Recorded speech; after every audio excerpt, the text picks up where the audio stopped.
Hey everybody, what's up? This is 662 Roundtable. This is our, what is it, 5th episode? Yes. 5th? Sweet.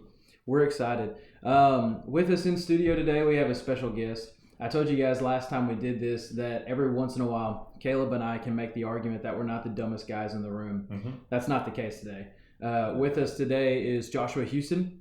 He is the Associate Minister at Salem Creek Church of Christ, right? Yeah, that's right. Cool. He is a doctoral candidate. He's a published author. I'm sure he has the Medal of Honor from the president. I don't know, but I can promise you that's not true. Okay. Well, we'll see. He is by far the smartest guy in the room today. So Caleb and I are going to coast, and we're just going to let him talk about whatever. That's right. Yeah, well, I can promise you that's not true either. Well, thanks for being on. We appreciate it, man. He came all the way down from Murfreesboro, Tennessee. So we're excited to have him here. We like to have a little bit of fun before we really get going. We've got a really fun topic today. I say fun. We've got a really interesting topic today that anybody absolutely can relate to, because if you live longer than, 2 or 3 years, you experience this at some point. And so our general topic today is going to be, how do we as ministers and as just people deal with that guy?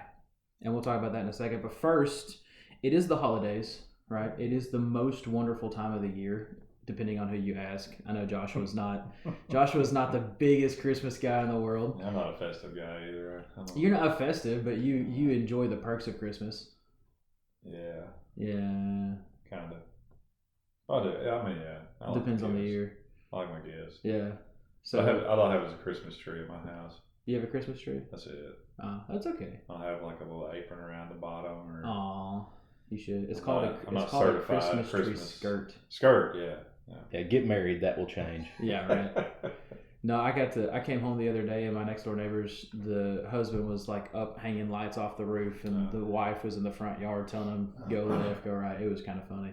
But anyway, because it's the most wonderful time of the year, because we're all dreaming of a white Christmas as opposed to it just raining like it is right now, we thought it'd be fun to talk about the top 5 myths about Christmas. Ooh. Yeah, right. So Joshua is chomping at the bit. Right I'm ready to go. I'm ready to hear these. He wants to tear Christmas apart. We're gonna call you the Grinch or something, or Scrooge. I don't know. Does your wife share your hatred of Christmas? No, she loves Christmas. It's her awesome. favorite time of the year.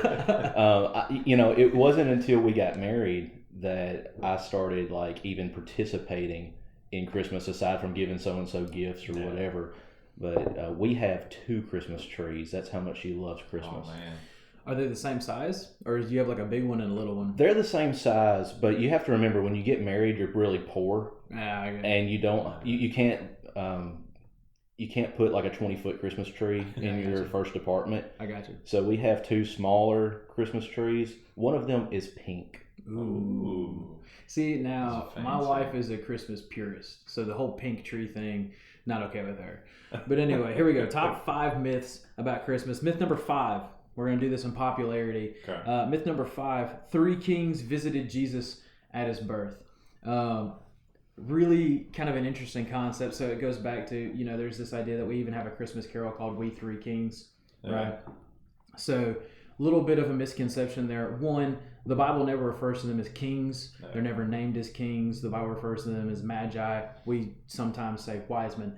The other part of that myth, right, is we're never actually told that there were 3, right? We assume that there are 3 because there were 3 gifts given to Jesus, but we're never actually specified the number. And I'm pretty sure it wasn't necessarily at his birth. It was later in time. Joshua is the textual criticism guy. He knows way more about that than we do. When you look at what Herod says and what he does in commanding the killing of the children, it's 2 years of age and younger. Well, why would he do that if some significant time hadn't passed? 18 months, 2 years, something where at that point. Now, with how many wise men were there and what kind of wise men were they? A lot of people believe that these were individuals looking for the Messiah. Well, they weren't. They were Persian, Zoroastrian philosophers who studied the stars, and that's why they received the sign in the sky. You know, God used them to determine the Messiah, which is awesome. I think that God can use cross-cultural people. For sure. Mm-hmm. I told you guys that he was the smartest guy in the room. No, I told you. All right, so that's number 5. I just hate Christmas that much. I love it. So that's number 5. Number 4, suicide rates skyrocket around Christmas time and the holidays. That's a myth? That's a myth. Okay. So, believe it or not, according to, I'm not going to say the most recent statistics that I found as of 2017, suicide is a horrible epidemic that needs to be addressed in some way, form, or fashion. And you would think that there are a lot of things around the holidays that would cause people to kind of go down in that spiral, realizing that you're alone, you start comparing yourself to everybody else, what they have, what you don't, and it makes sense. But most research has actually contradicted that. So according to most research that I found in 2017, suicide rates actually continue to go down at Christmas. So the month of December generally over the course of a year has the least amount of suicides of any month of the year. So believe it or not, the summer months is when those rates kind of get high. And a lot of people think it has to do with the heat. Yeah. So I wonder why the summer's so. Yeah. Well, you know, as youth ministers, summer, you know, that's we won't get into that. But yeah, that's technically a myth. Myth number 3. So this is 5, 4, 3. Yeah, 3. This one I thought was interesting. So I was doing this. Saint Nick, Santa, Kris Kringle, Father Christmas. They're all the same person. That's a myth. They're actually all very different individuals. So it was actually kind of interesting. So the Santa Claus that that exists, he's out there. We appreciate him and all that he does for us, right? Mm-hmm. In case there are children listening. So Santa Claus in our culture is actually kind of the perfect combination of all of these other cultural figures. Yeah. So like Father Christmas never actually gave gifts. He spread cheer. Like he just went around cheering people up because he was a nice person, but he never actually gave anything. He would have been hired really quickly as a preacher then, I guess, because it makes everybody happy. So he's pretty much the post Scrooge. Yeah, we'll call it that. After he basically turned his ways. But that's like Scrooge never gave anything, right? That's true. So Saint Nick, he gave money to poor people.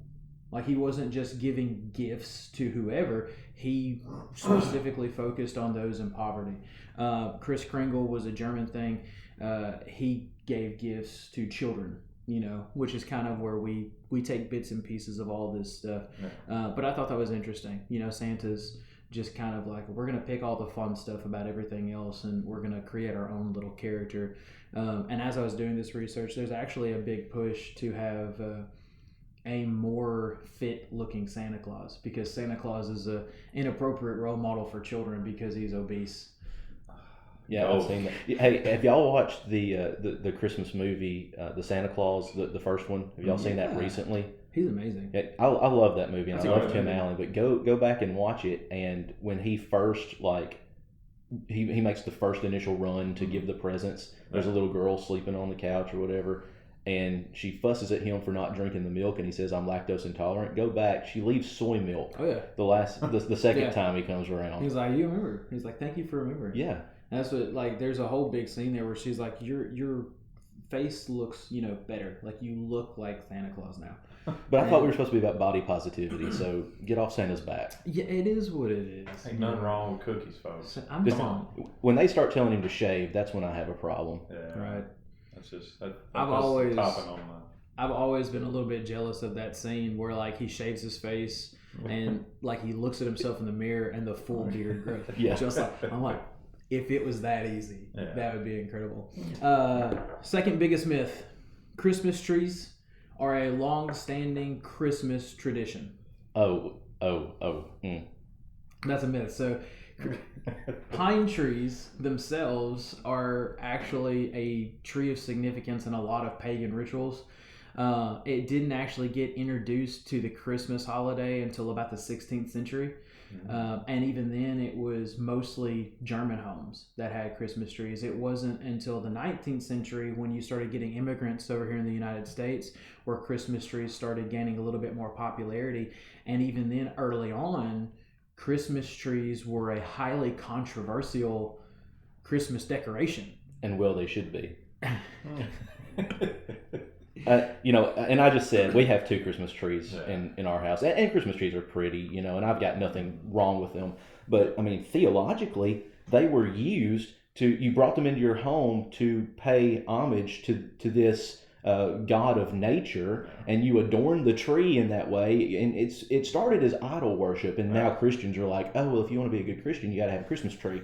Well, I think we need to rethink that. Well, to me, it's really funny. So, like, you've got this such a great divide about, like, Christmas. We just talked about the Christmas tree, right? That's good. We want the Christmas tree. Not that we're anti-Christmas. Okay, not that I'm anti-Christmas. I know Joshua. I'm not anti-Christmas. But we bash Halloween over the head. Yeah. As why on earth would you do this? And Halloween's the devil's birthday. Is it? Well, speaking of that, right? Number one myth about Christmas. I know you guys have to know where I'm going with this, right? Number one myth about Christmas: Jesus was born on December 25th. Okay, that's it. We don't actually know when Jesus was born. We have best guesses. My water bill actually had "Happy Birthday, Jesus" on it when it got to my house. My big problem with this is show me in Scripture where Jesus says, "Celebrate my birth." I mean, yeah, we should remember that Jesus was born because it was prophesied, and there was big things to be expected, and it was miraculous. Miraculous. But where does it say celebrate my birth? Where does it say really celebrate anything? It says remember these things and celebrate the coming of the kingdom, I suppose. But well, like I said, I've been to multiple Christian schools. Jackson Christian, Tupelo has a Christian school, and Christmas is a big deal over there. They sing Happy Birthday to Jesus. They get Jesus a birthday cake. I mean, it's just one of those things, and that is obviously the number one biggest myth. Excuse me.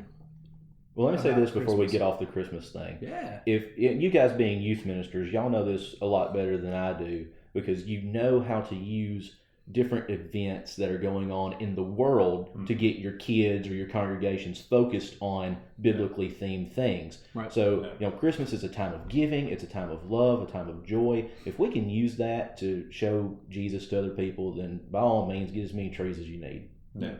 Well, for sure. And that's kind of what we talked about last time. Yeah. So go back, listen to our last podcast. That's right. We talked about that a lot.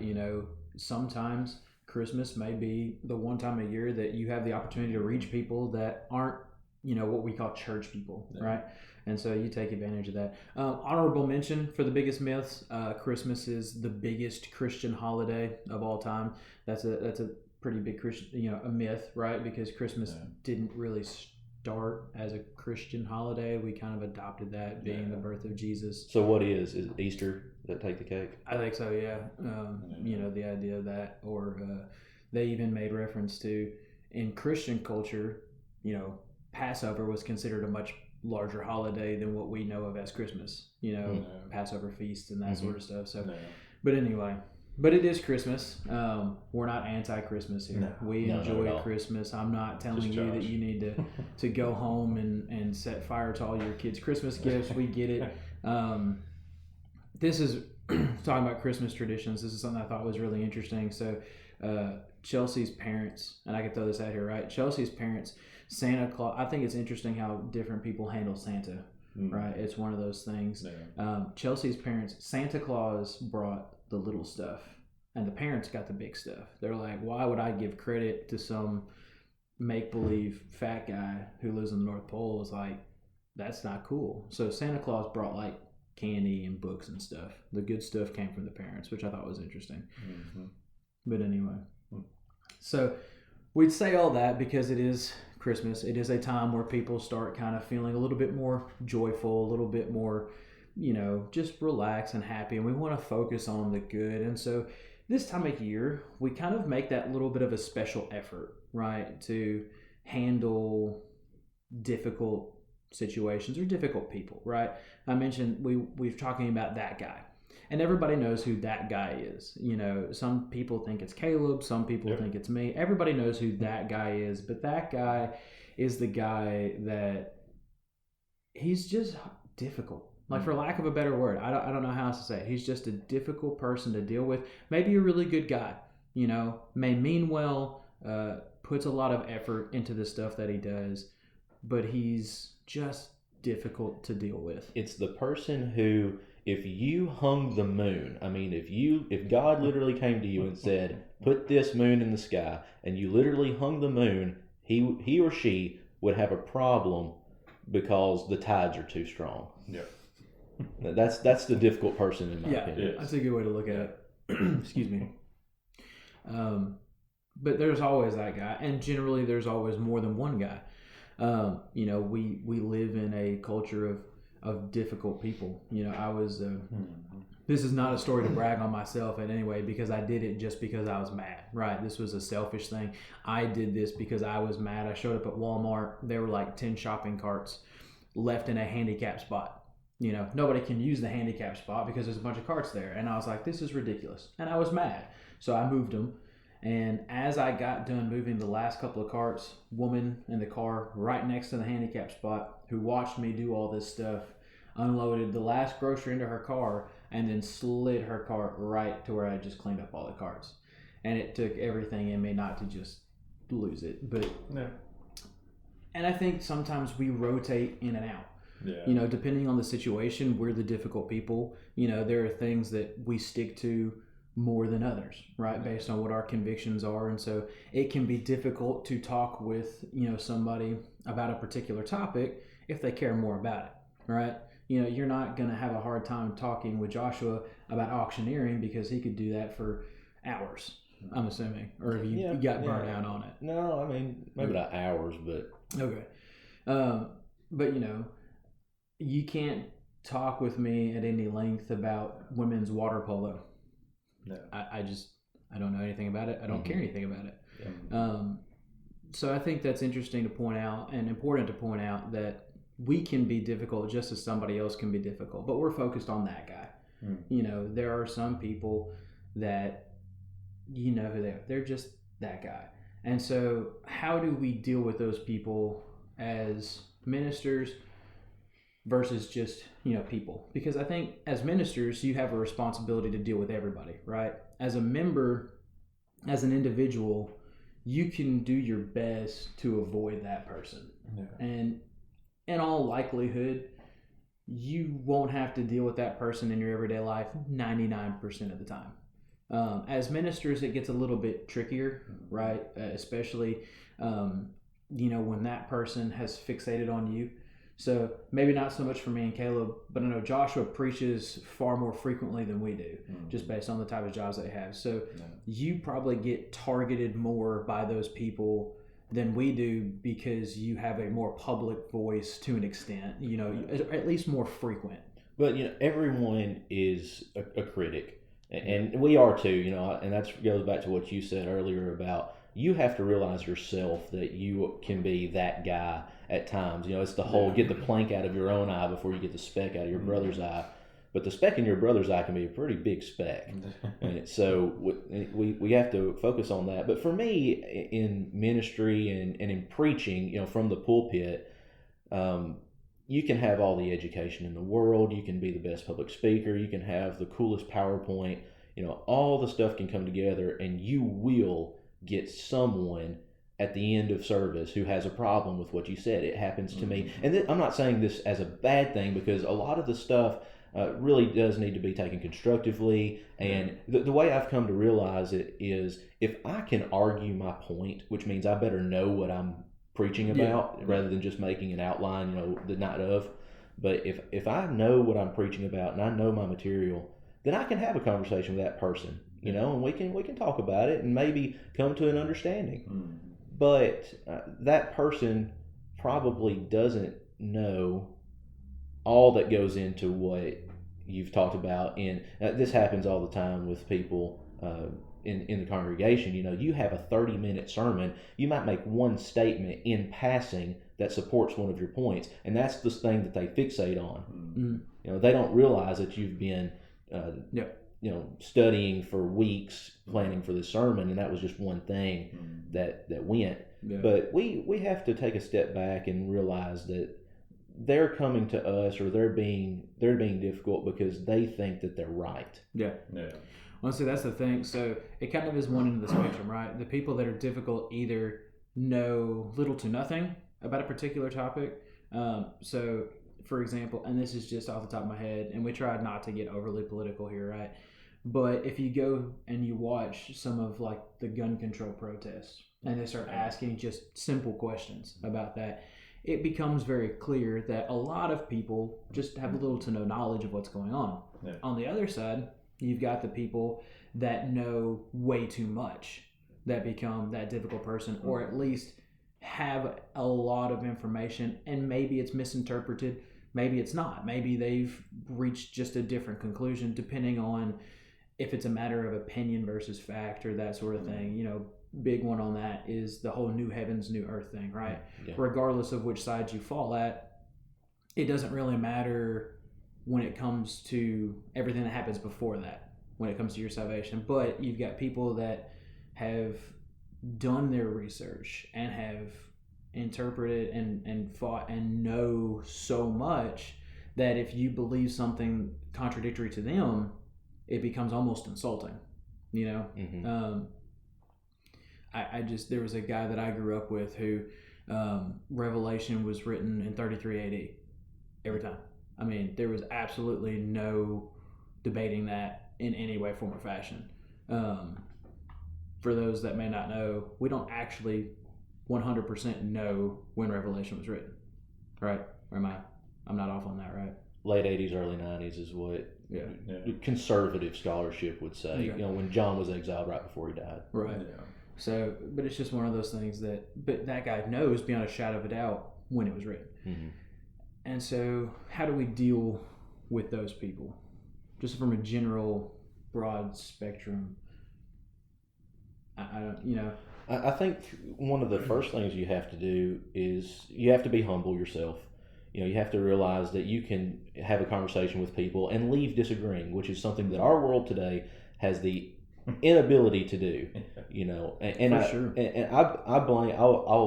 I'm 26 years old, but I'll put on my 56-year-old hat and say I blame social media, because social media has given everyone this. He's obviously not a youth minister. Well, they've given everyone this false pretense that everyone should care about your opinion, which is not true. Your opinion may be good, it may be worthless, right? But social media gives a platform to say that your opinion you is have needed. The ability to spread false information so fast now. Absolutely. And so everything's supposed to be taken at face value, and you have to believe everything that's out there. Mm-hmm. And I could put whatever I wanted on social media. There's somebody that's not going to fact check it. Yeah. Period. Yeah. Well, we have to be humble enough to engage in conversation with these people. No matter, we know them as the difficult person, right? But we don't need to ignore them. But we also need to have the humility to take a step back and say, you know what? There's some things about this particular person that I know I'm not going to bring up in conversation because I know it's going to end ugly. Yeah. We were talking about a book that I wrote that, Lord willing, will have a second edition come out. It needs some major revisions, but hopefully within the next year there will be a second edition that comes out. But there's a story about this particular brother who I love very dearly, who believes differently than I do about a biblical doctrine, and I won't say which. And he wanted me to engage in conversation with him, maybe a little more so than conversation.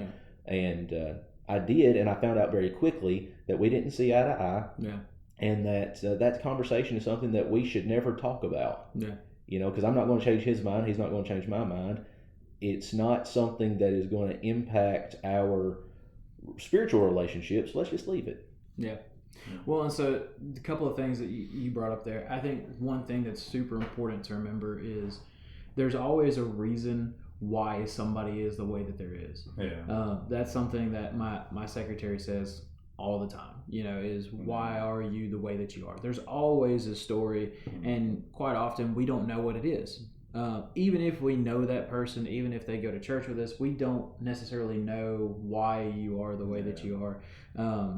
I was going to ask my secretary to sit in here with us when it came to, dealing with difficult people. And I don't mean that as a knock to anybody here at West Main, but church secretaries deal with difficult people their whole life. Their whole working career that you are a church secretary, you have to deal with difficult people, or at least difficult situations. Yeah. Period. So, but can I say the name of the book? Yeah. So the book that Joshua referenced there, so one that he wrote is was it Things That Nobody Taught Me?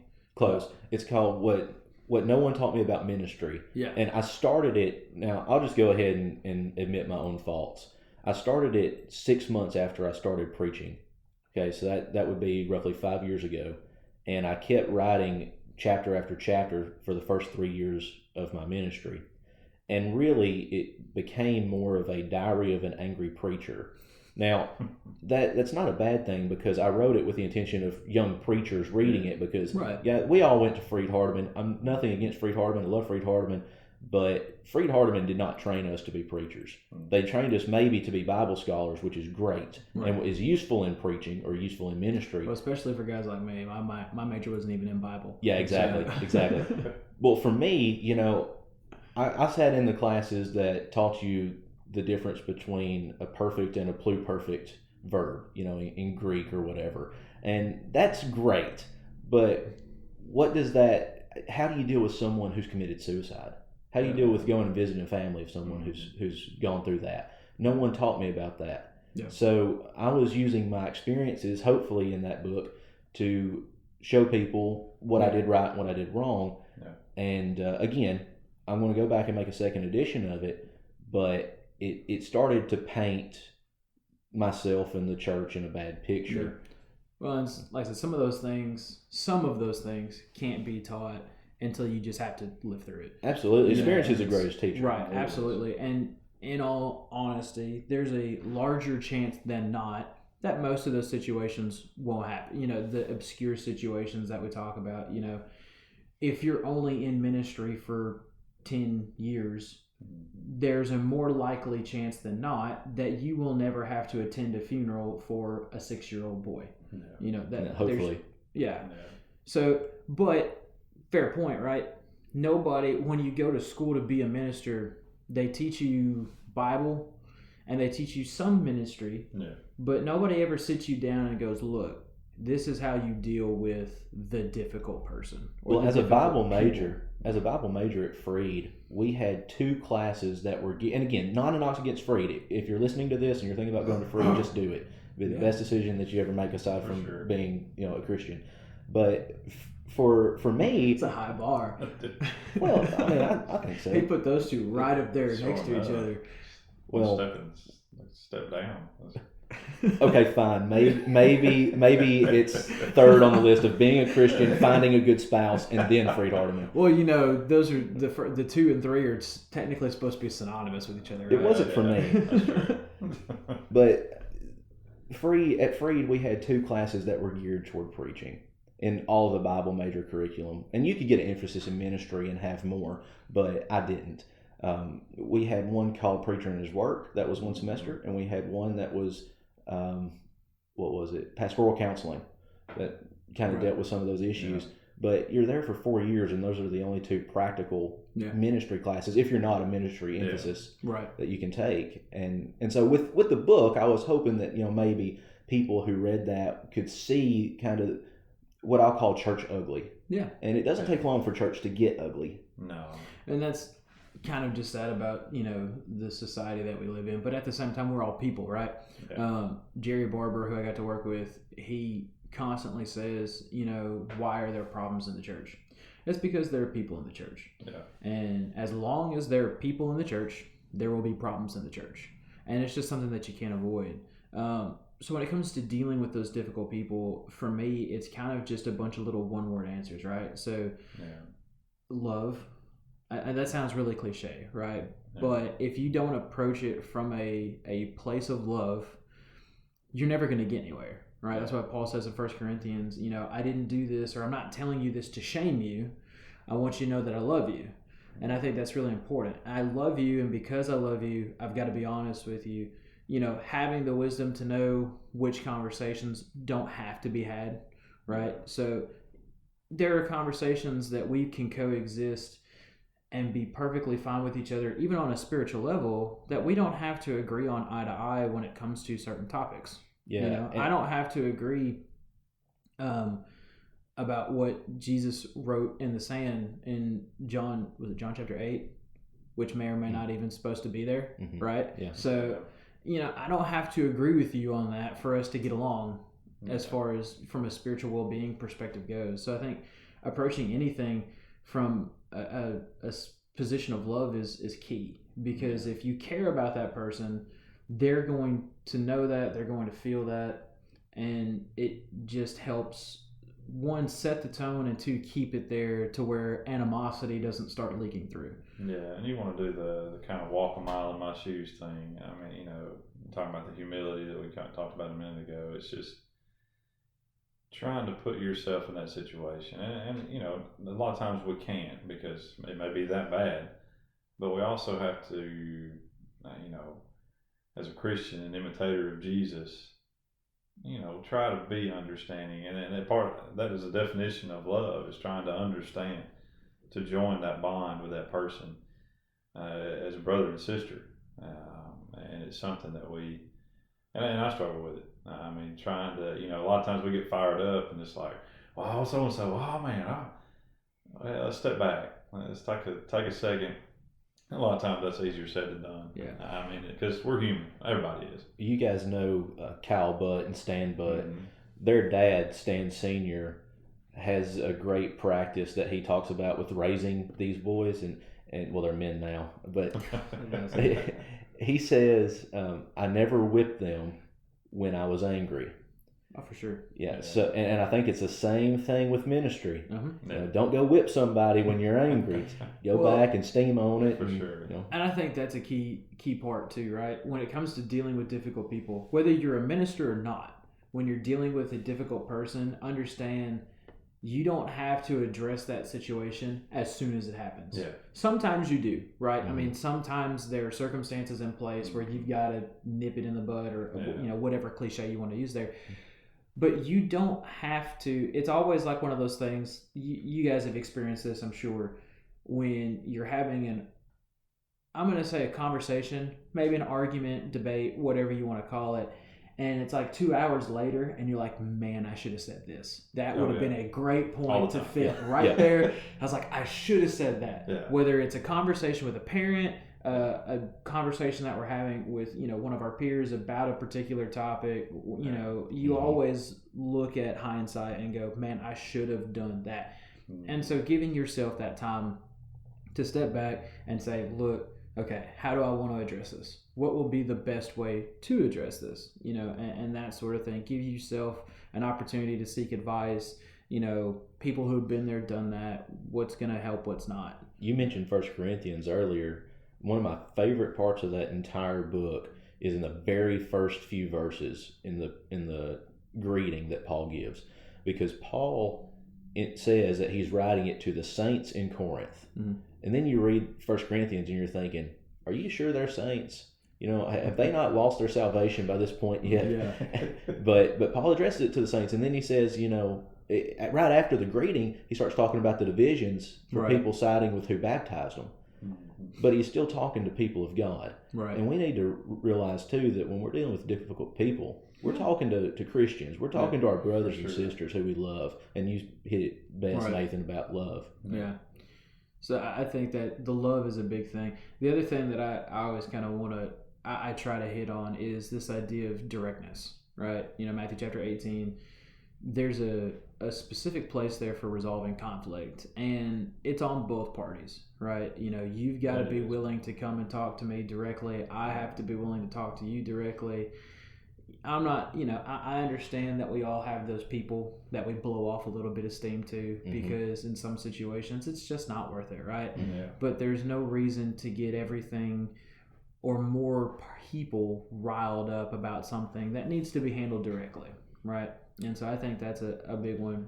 But again, that directness has to be issued in love. Well, I think for us as ministers, one big thing that we do that we really probably shouldn't as much, there's a place for it, but Jesus says that when you have a problem with somebody, go Right. straight to them, right? Mm-hmm. Well, we as ministers go straight to our elders and we're like, oh, so-and-so did this, or they're saying this, and y'all need to be aware Yeah. of it, y'all need to stop it or whatever, instead of going to that person and saying, hey, you hurt my feelings when you said this, you've been spreading rumors about me, or whatever. Well, and I think it's a tricky line to walk as a minister, right? Yeah, I know. I'm laughing at Joshua right now. He's trying not to mess up his hair with these headphones. I'm trying to be able to hear y'all coherently. There's a learning curve to it for sure.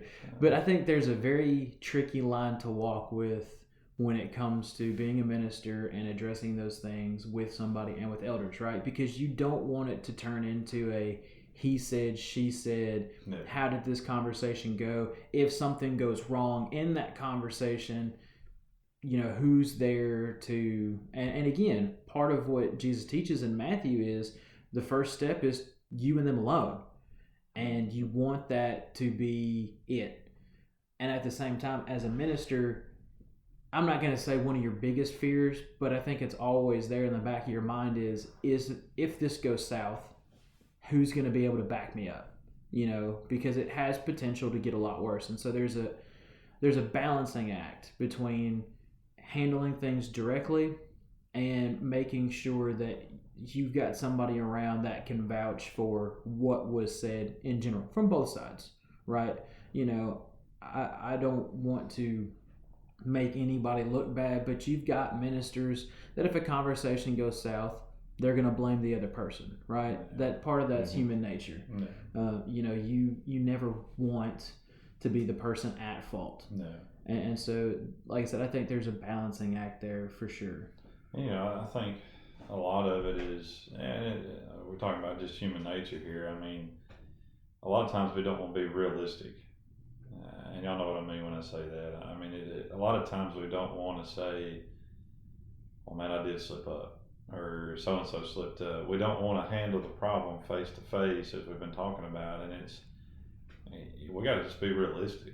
I mean, when it comes down to it, I messed up. Yeah. All right, handle it. Let's be big boys, big girls.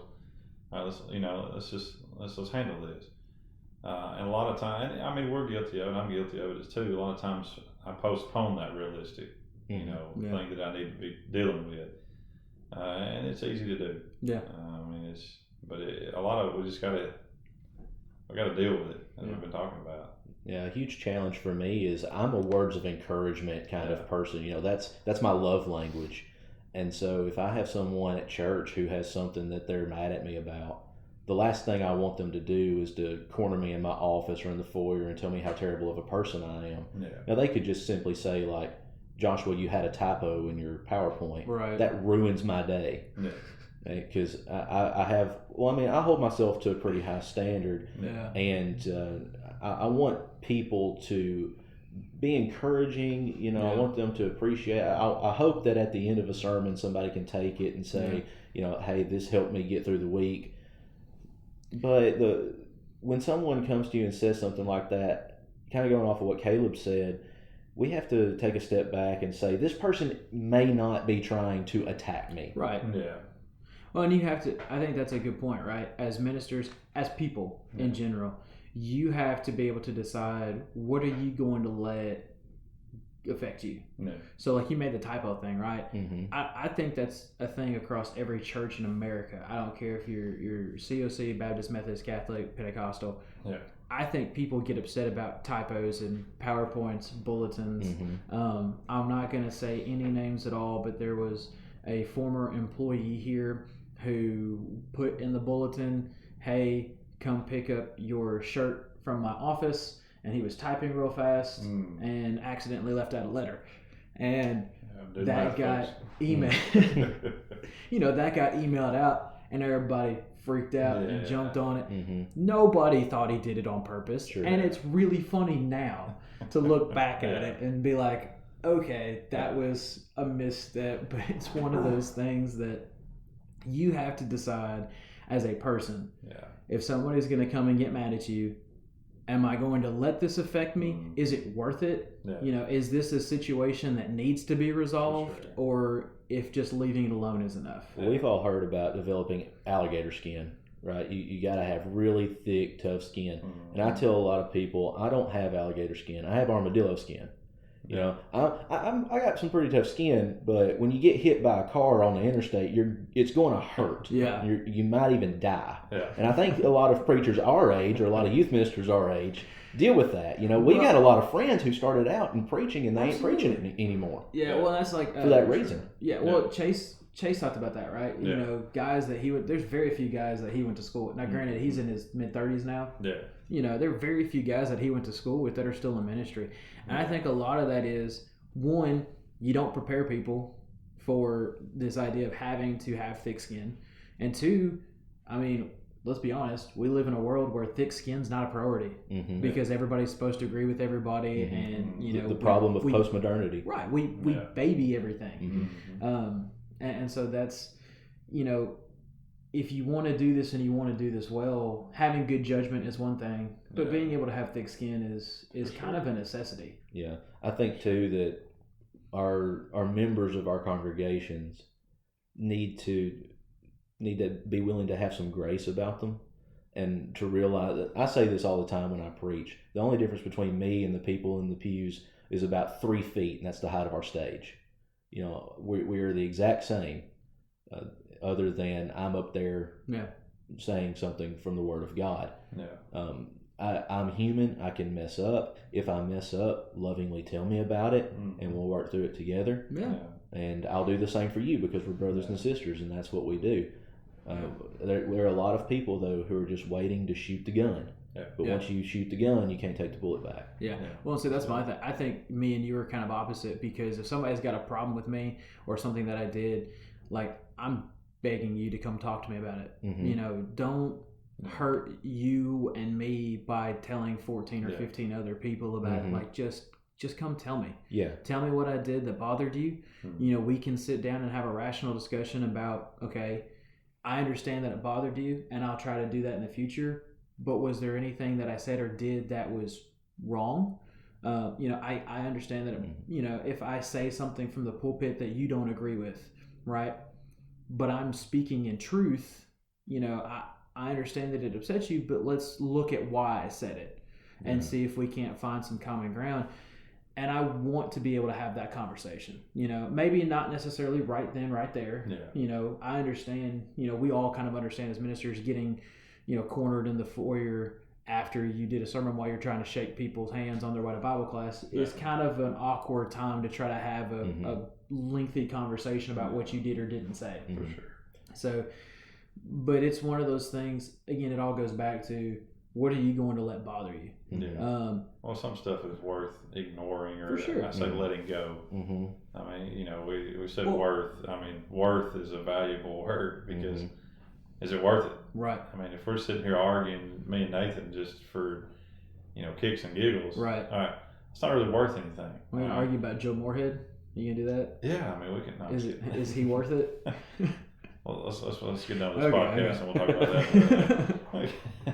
I mean, it comes down to, you know, is it? I mean, is it literally worth, for one, your Christianity? I mean, is it a salvation thing? Is it worth, you know, determining you get to heaven or not? I mean, that's what it all needs to start with. Right. I mean, because that's where I'm trying to get, and I'm trying to help you guys get there, and you, vice versa. But, you know, these little ticky things that a lot of times we've been talking about, you know. But it works both ways too, right? It does. It works both ways. So we're talking about the difficult person that comes to you with that thing. Yeah. If you're the person that's being difficult, is it worth it to let it bother you that you feel the need to go and clarify something that really doesn't matter? You know, so it works both ways, and I think both people have to have some sort of sense of good judgment in those situations. You know, and this is people that you go to church with, people that you work with, people you go to school with. You know, there's always going to be difficult people in your life, and you have to understand that there's a reason for it. You know, and it's hard to understand, right? There are some people that just seem to thrive when everybody else is miserable. And it's hard for me to understand that, but again, I don't know what's going on in their life that's led them to be that miserable. Well, I mean, know? Jesus surrounded himself with difficult people. I mean, Yeah. let's face it, you got Peter, Judas, and Thomas. Those are the three that come to the top of my head. And they were a pain for Jesus during his ministry. You had one who didn't believe, one who was a thief, and then one who was a roller coaster. Just absolutely incredible that Jesus could live for 3 years with those guys daily. Well, I say on top of answering questions from scribes and Pharisees, and all the other difficult and people. that's a really good point that you bring up, because when the scribes and Pharisees, who are, as we interpret it, the bad guys of the New Testament, I mean, they're really not. They were the best Jews of their day, right? But they were the good guys in that culture. That's true. And isn't it funny though that when we as ministers get attacked, it's usually from really good Christians, like people in our congregations who really do want to live their best life for Jesus. You're right. But they came to Jesus, and Jesus addressed their questions. Yeah. Now there were some times where Jesus had to say, you know what, it's time for us to move on. Yeah. It's time for us to get out of here. Mm-hmm. But he didn't ignore their questions, and he didn't ignore their concerns. He answered them, maybe not in the way that they wanted to. I'm having a hard time with these headphones, Nathan. Oh man, no, I get what you're saying. I'm not used to having my head adorned in a church building. Is that what it is? That's what it is. I was going to say, I rarely come in here without having my head adorned or something. I'll tell you guys about that later. I told my elders I clapped in the auditorium the other day. You still have a job? I know, right? I was sitting there thinking, how cool would it be if the auditorium lights were on a clapper? But awesome. It's one of those things that sometimes you got to just let stuff go. For sure. And it's difficult when you deal with that person that doesn't want to let stuff go. So how do you do that? How do you deal with the person that doesn't want to let stuff go? Well, I mean, I look to Jesus comes in and flips the table and just drives them out. No, I'm just kidding. Don't do that. Don't cause a scene. No, you asked how to deal with it, I guess. Yeah. I mean, well, what can we do when the person that just doesn't want to give it up? Yeah. Is there a way to have a conversation with that person that's like, look, I think you eventually get to the point where you're like, look, we can talk about literally anything else in the world, but we're not going to talk about this. Yeah. And at some point, you've got to just, if that topic gets brought up, you got to like, whoa, we're not doing that. Yeah, and I think one of the biggest things we have to do coming into this, say, you're coming to confront this situation with so-and-so, whatever it may be, small, big, you have to let that person understand, hey, I'm coming to you, I'm willing to settle this as Christians, as brothers, as just human beings. I'm willing to settle this. Let's talk this over. Let's not get angry. Let's understand that we may disagree with something, as we've talked about already today. But come in with try to get them to understand. And you too have that mindset of, hey, I'm willing, let's do this. Let's sit down. Let's have a cool head. Let's talk through this. I know that this has been a difficult situation for 2 weeks, whatever it may be. But let's sit down and let's figure this out. Man to man, adult here, let's handle this. And hopefully that'll set the tone for the discussion that's fixing to take place. To say, hey, I'm willing, let's handle this as Christians. Let's sit here and do this. I agree. I think at some point, it's ultimatum is such a harsh word, for sure, right? But at some point, it's like, look, we can't. It's not healthy, right? It's not healthy for anybody to continue to harp on something like this, and especially if it's something that really has no consequence. Now, like I said, there are topics that obviously the consequences merit you having a conversation more than once. But in general, again, broad generalizations can be dangerous, but here I go making one. In general, the difficult people, those situations that we find ourselves in, really aren't that big of a deal. It's something most of the time that's minor. And so I think, again, it goes back to how we address it, being direct, doing it lovingly, being humble with whoever. And I think a big thing here too is, as people and as ministers, we have to learn how to adjust our expectations. Unfortunately, we can't walk into those situations banking on best case scenario, right? Because oftentimes it's not going to end that way. For sure. You know, a lot of times you've got to adjust your way of thinking to understand, look, this is going to be uncomfortable. And more than likely, it's not going to end with us hugging each other and making an appointment to go sit in the deer blind with each other this weekend. Yeah. But at the same time, you can get into a trap where if you continue to just bank on best case scenario, you're really going to discourage yourself. Yeah. And it's going to start becoming very disheartening to where Sure. you don't want to deal with difficult people anymore, and then it becomes harder and harder and harder It to becomes do a that. stumbling block. I mean, just something that Yanking off a Band-Aid hurts, but it's necessary for the wound to heal. for sure. Yeah. Is that, I was waiting for something more. You want something Yeah, philosophical? It seemed like there was something really, really emphatic coming after that statement. Well, no, I mean, Yank if the you Band-Aid. if you have a problem with somebody and you're hurt and they're hurt or whatever, or they're just being a pain, Yeah. you know, get it out in the open, rip that Band-Aid Sure. off, and examine the wound that's there. Right. Maybe you have to put a new Band-Aid on. Gotcha. Maybe you got to let it breathe. Yeah. Or maybe you realize that a Band-Aid wasn't the effective thing to do anyway. You know, Maybe you like- need stitches. Right. Well, I mean, that's the thing, That's right. right.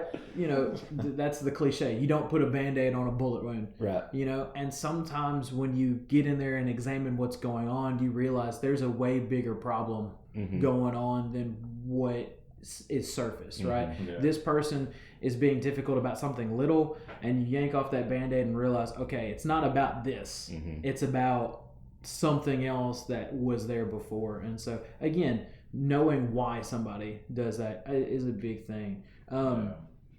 This is a point that I wanted to bring up, though, when it comes to dealing with difficult people. And I think, Caleb, from your mind's perspective, this is something that we sometimes worry about. And Yeah. a little bit for you, Josh, because I know you still work with youth a little bit A little at bit. Salem Creek. What happens when that difficult person puts somebody else in the line of fire? And what I mean by that is it's a very common worry with youth ministers that a parent is going to punish their kid because they're upset with you. Mhm. You know, how do you address that? Go, Caleb. You're the one that's got the wisdom here. Start looking at each other across the room. You go first. Well, I mean, you're the one with the experience Wow. as far as dealing with kids and youth ministry and Yeah. all that. So, and you're talking about from the parent to kid perspective here. Well, yeah, a little bit of both, right? So, Okay. one, if a parent's upset with you Mhm.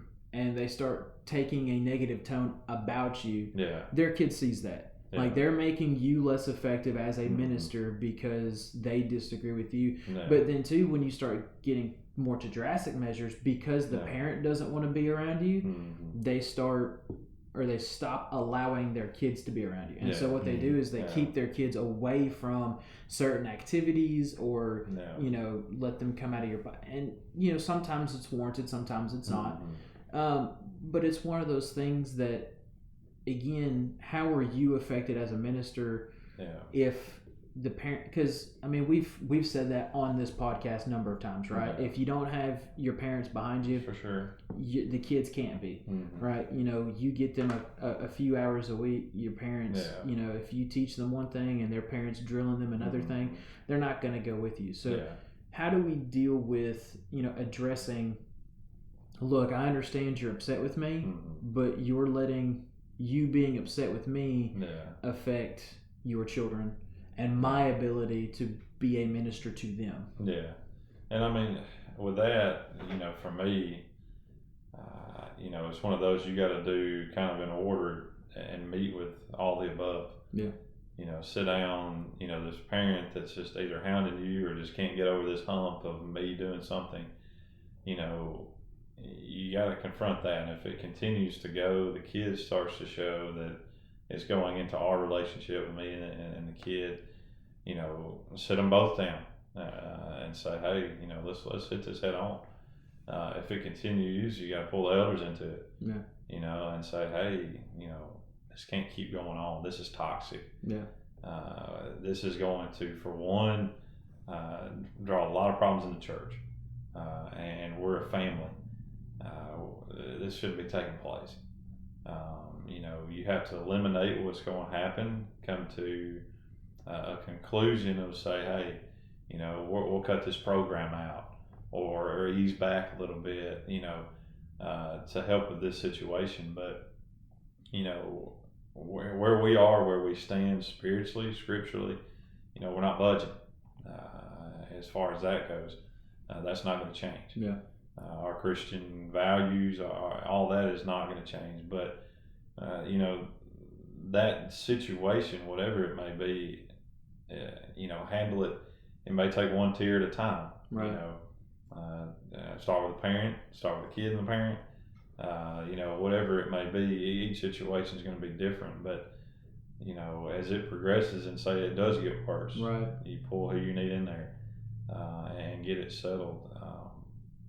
As tough as it may be, yeah, and as bad as the situation may be, but you just pull in who as it progresses, I guess, and it depends on again each situation. Right. Well, like I said, and those are, I think we can agree, those are pretty.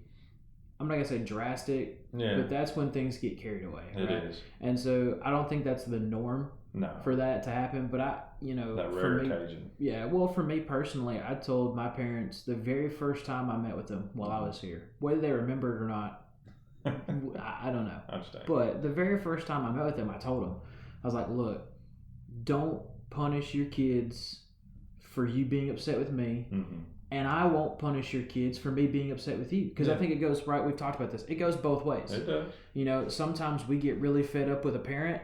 And sometimes, if the kid expresses the same opinion as the parent, we have the potential to take it out on that kid. And I think that's a very dangerous thing, right? And so that's what I told my parents from the very, very get-go. It's like, you don't punish me, and I won't punish your kids. Yeah. I was like, as long as they are still going, we can work it out, right? For sure.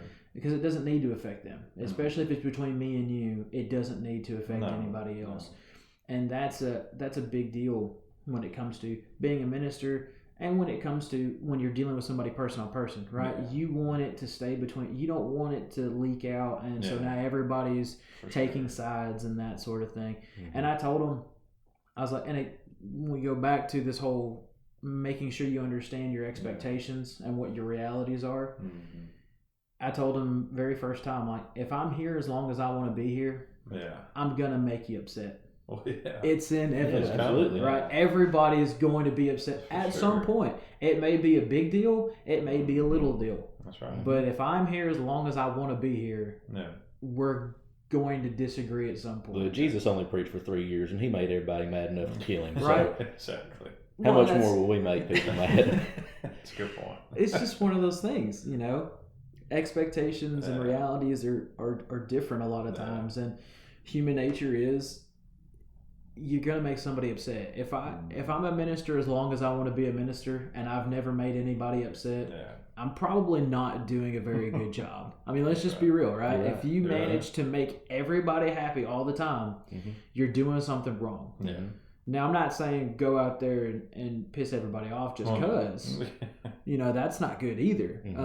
But my father-in-law, his favorite expression of mine is he's an equal opportunity pisser-offer. Right? As long as he's doing something correct or truthful, he's not biased. He's not going to pick and choose who he makes mad, right? No. If he makes somebody mad, he either messed up or he did something that was fine and you got upset, right? Yeah. But at some point, you're going to make people upset. I think, too, we're spoiled in our 21st century Western churches because we live in an environment, I guess y'all do too, just like it is in Murfreesboro. There are probably 10 churches of Christ within a 5-mile radius of the Salem Creek building. Yeah. So if somebody gets mad, they don't have to work out the issue. Nope. They can just go somewhere else and they get mad there and go somewhere else or whatever. I mean, in the first century, because we always want to go back to Scripture when we resolve conflict. Mm-hmm. In the first century, you had one church for every town. Yeah. There was no going somewhere else. Right. You either got over it or you didn't worship at all. And you didn't hop in the minivan and drive 20 minutes to the next town over. Right. It was a big ordeal. Yeah, absolutely. And usually everybody, like the one church standing on, they would know about the problem. Yeah. So, you know, you could see whether or not it was a heart problem or not. It's such sad. Well, that's like I love visiting out in Colorado. There's such a different feel when I'll call them out. I don't care. Bear Valley Church of Christ. I go up there to their lectureships. I've got a couple of really good buddies up there. Yeah. But it's so obvious how much nobody takes that church for granted because they're in the middle of Denver. Yeah. There's not a lot of churches over there. Yeah. It's mission field. Yeah. I mean, it's just not. When you go to places, you know, like the Dakotas or even, you know, going the other way, you know, West Virginia, there's not, you know, we live in the Bible Belt, right? Yeah. You know, there's 15 churches of Christ within, you know, 2 counties. I mean, if not more than that. I mean, they're everywhere. And I think people take it for granted, right? Yeah. Preacher says something that upsets you. Nothing was wrong about what he said. Everything that he said was 100% accurate, truthful, and needed to be said. But because he said something that didn't upset you, you left and wouldn't come back until somebody apologized. And we take it for granted when in actuality we forget that it's a privilege to be a part of the church in the first place. For sure. And being a part of the church means dealing with difficult people. For sure. And you know, something I tell my kids all the time, you know, is remember who you are, but also whose you are. For sure. And that's something that it's so simple, such a simple sentence, but a lot of times we forget it. Yeah. And I mean, I do. I'm guilty of it. But we forget the impact that it has. It is. You know, and I tell the kids how, you know, their influence is powerful as teenagers. And, you know, ours is as well as we get older. For sure. And everybody that we encounter. It makes a difference, but we got to remember who we are and whose we are. Yeah. Goes a long way. And sometimes it's for good, right? You know, having to deal with difficult people is, you don't just run from church to church. Now, granted, we mentioned, you know, you go back to first century and it wasn't necessarily like that. Yeah. But again, I'll go back to 1 Corinthians, right? Paul says, look, somebody in Chloe's household has told on you, you know, tattletale, whatever. Obviously it was warranted, right? Because he says there's a sin among you that even the Gentiles won't participate in. And you're doing it. Like, that looks really bad. But again, he says, look, it was a member here who called you out on it. And sometimes you've got to do that. It's a difficult situation, but it was addressed, right? It was talked about. It wasn't I'm just going to go down the road without ever saying anything to anybody because I got upset. Well, you know, is it Matthew 18 where Jesus talks about, you know, pretty much calling your brother out. You know, if you got a problem, deal with it. And of course, he's relating to sin, but he says pretty much, look, you got a problem, deal with it. And well, then it's a good way to handle conflict, period. Right? You know, we talked about being direct, but again, doing it in love, right? It's not about wanting to corner that guy in the back foyer and slap him across the face because you have the right to do so because they were wrong. Well, I just finished extensive study on Paul's letter to Philemon. I wrote a commentary about it, and I mean, the letter to Philemon is only 25 verses long, and I thought this will be like a fun little booklet, you know. But it's over 100 pages. It's like it's on. Did we tell you that he was the smartest guy in the room? No, I'm not saying that for any other reason other than to give a plug. If anybody's looking for a study in Philemon, you can go on Amazon and find it. No, I'm just kidding. I bring that up seriously to talk about. All throughout the New Testament, it's conflict and conflict resolution over and over and over again. Onesimus is a slave in Paul's letter to Philemon. He's run away from Philemon. He's coming back. I think a lot of people ignore the fact that Philemon, as a slave owner, would have in their culture crucified Onesimus. I mean, literally, in the same way Jesus died, Onesimus would die. And that's a very painful and long and drawn out process. It's torture. But Paul says in verse 18, don't receive him as a slave, receive him as a brother. And I think for us, you know, and for on any spectrum, if you're at work or at school or in church work or whatever, you've got somebody who's upset with you, you have to receive them as a brother instead of as a slave. Well, I mean, that's a key, right? You've always got to be aware of everything that's going on. And sometimes that's difficult, right? And I think that's, again, taking a moment to breathe and not getting locked into tunnel vision so that you can see the whole picture, I think is a big deal. I pulled this up because I want to make sure I read it the way it reads instead of trying to recall it from memory. But 1 Thessalonians 5:15, see to it that no one repays anyone for evil, but always seek to do good to one another and to everyone. Yeah. It's really easy to fire back at somebody for the way they come at you. Yeah. But we're called to be on a different level. Yeah. We're called to be humble and to address the problem as it comes. For sure. Anybody got anything else? I mean, like I said, it's one of those things that we try a little bit harder around Christmas time, right? And so that's why I kind of want to talk about this. But difficult people are out there. They exist, and sometimes you've got to deal with them. You can't always just run away from the problem. But I think it's important to understand, the idea of being direct, doing it from a sense of love and humility, and understanding that sometimes it's you. Right? David Shannon did a sermon out of Proverbs, and I've used it in a blog post before. If you're wondering, why you have such a hard problem getting along with everybody, maybe it's you. If you're sitting there going, everybody's just difficult. Yeah. Maybe it's you. Yeah. And I think that's important to point out. But anyway, Josh, I want to thank you for coming down. Yeah, happy to be here. Like I said, we could continue to talk forever, but we've kind of hit our little sweet spot, and I don't know that anything else needs to be said, right? No, I think Josh covered everything. He's I was gonna say that's why we bring in guys that are way smarter than us. I don't know about that to bring it in. I enjoyed it, guys. Yeah. You got any Christmas plans coming up? A lot of traveling. Yeah. Doing the whole family thing, dealing with difficult family members. Hey, there you go. So you can punch them though. Yeah, that's right. There's an important point too, right? We keep talking about this from a church perspective. Sometimes it's your family, and again, that's. But legally, you can punch them. I think that's in the law somewhere. Somewhere of the United States of America. I think that's why Paul wrote, "Pray without ceasing." It's going to take a lot of prayer. That's right. Caleb, you doing anything fun over the holidays? I'm gonna do a lot of deer hunting. Probably some duck hunting a little bit. So I'm a outdoorsy guy. Yeah. Got my beard going, so I look homeless right now. But super awesome. Just doing some family stuff. Going to the car in and see my folks. Good deal. You have to travel a lot less than most guys that I know. Yeah, that's a blessing. Yeah. About an hour and 20 minutes from home, so that's not bad at all. I guess we're all just doing the whole family thing. Yeah. My wife is working on Christmas Day, so I don't have to celebrate Christmas on Christmas Day. I've never been so happy in my life. Man, Christmas Day has always been my favorite because my grandmother does breakfast at her house. I think it's actually at my aunt's house now, but we do breakfast Christmas morning, and breakfast food is my favorite food. Oh, I love breakfast. Anyway, I go for supper then on Christmas night. For sure. My aunt makes a breakfast casserole specifically for me, so it's just that's good. Thank you, Emily. But anyway, guys, be sure to continue to check us out. We're super excited that you have stuck with us this long. We hope that you continue to do so. Yes.